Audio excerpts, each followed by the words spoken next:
them really interesting. The Raiders have not been this interesting in a long time.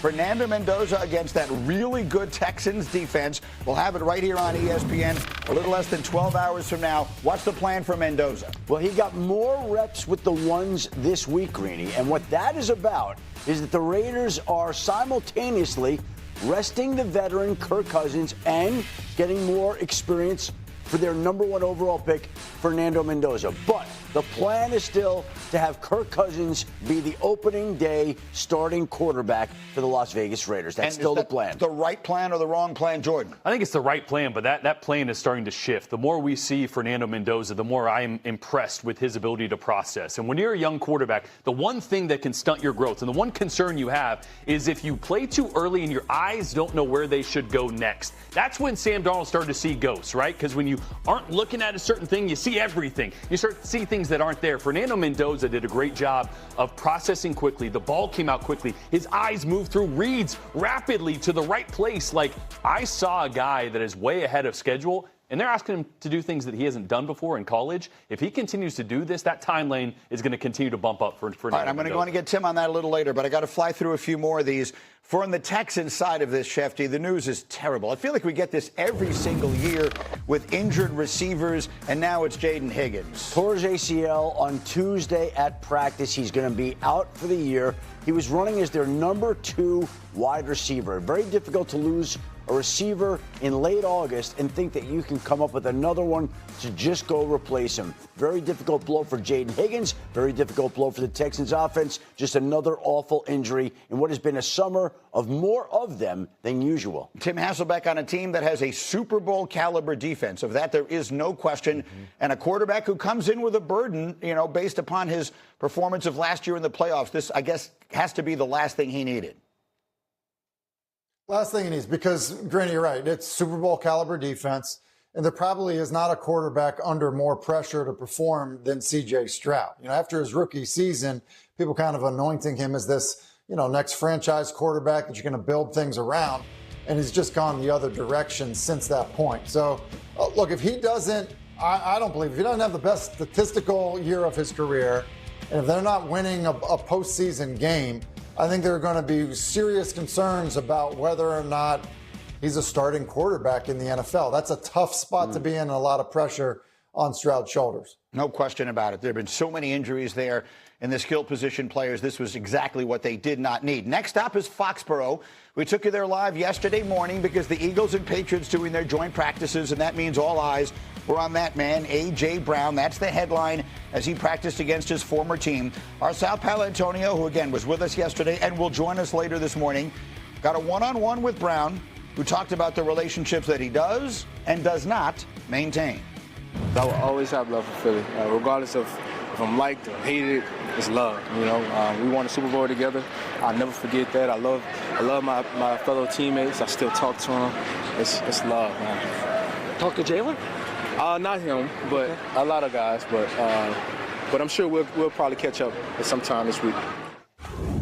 Why the laughter there? Well, Shefty? it's an amazing question, and it's an amazing answer. He goes, not him. Yeah, it's just like, wow. And by the way, if you're A.J. Brown, it's a tough spot. Sal asked the right question. How else are you going to answer? You just say. That's why Sal is the bet, because Sal can do that, and not everyone. Trust me, if you've never been in a position where you're forced to ask that question, it's not comfortable.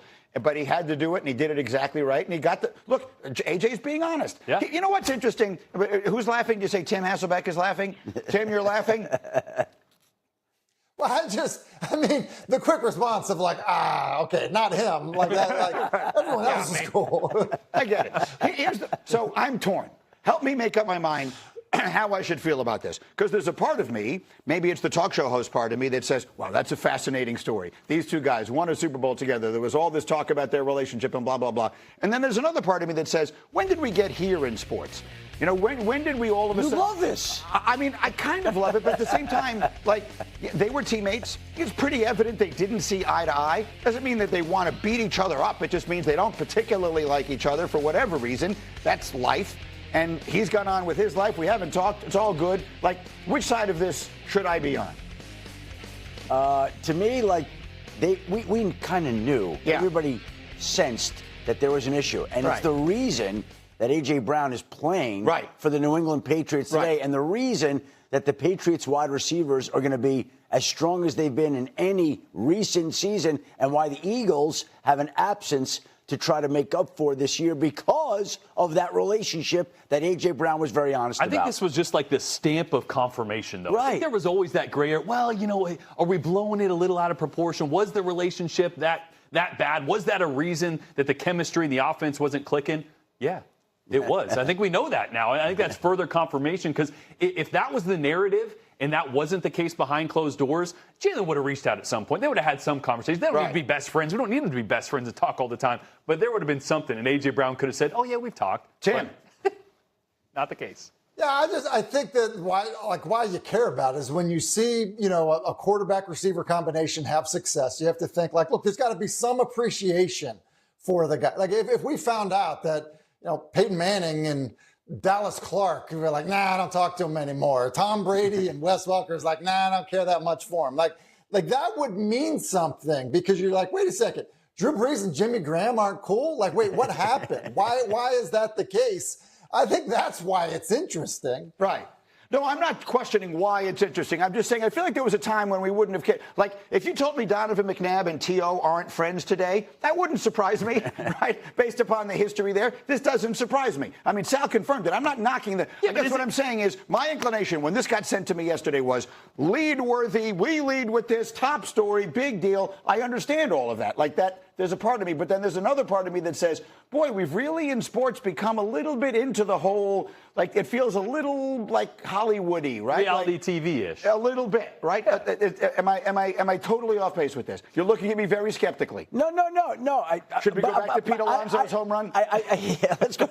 It's much easier talking about the technology that baseball is missing than what went wrong with A.J. Brown and Jalen Hurts.